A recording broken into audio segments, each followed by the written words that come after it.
نبی سلام علیکہ، یا رسول سلام علیکہ، یا حبیب سلام۔ حضرت سیدنا سفیان ثوری فرماتے ہیں ہم حج کے لیے جا رہے تھے، میرے ساتھ ایک اور بھی بزرگ تھے جن کا نام ہے حضرت ثیبان راعی، وہ میرے ساتھ تھے۔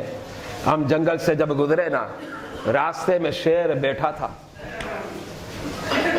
میں نے دور سے شیر کو دیکھ لیا تو میں نے حضرت ثیبان راعی کو کہا حضرت راستہ چینج کر لیں، سامنے شیر ہے، دیکھیں وہ سامنے نظر آ رہا ہے، ہم جائیں گے تو پھر وہ حملہ کرے گا، ہماری بوٹیاں کھا جائے گا۔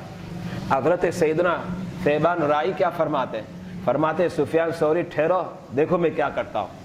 آپ شیر کے پاس گئے، اس کا کان پکڑ لیا، جیسے بکری کا کان نہیں پکڑتے، کان پکڑ لیا اور شیر بکری کی طرح بالکل سہما گیا۔ آپ نے فرمایا راستہ چھوڑ نکل جا، شیر وہاں سے چلا گیا۔ اب حضرت سیدنا ثیبان راعی سفیان ثوری کے قریب ہوئے، کہا دیکھو بھاگ گیا نا شیر۔ تو حضرت سفیان ثوری فرماتے ہیں ثیبان راعی کو کہ آپ نے تو بڑی شان دکھائی کہ آپ کے تو مطیع و فرما بردار تو شیر بھی ہے۔ تو حضرت ثیبان راعی کیا فرماتے ہیں؟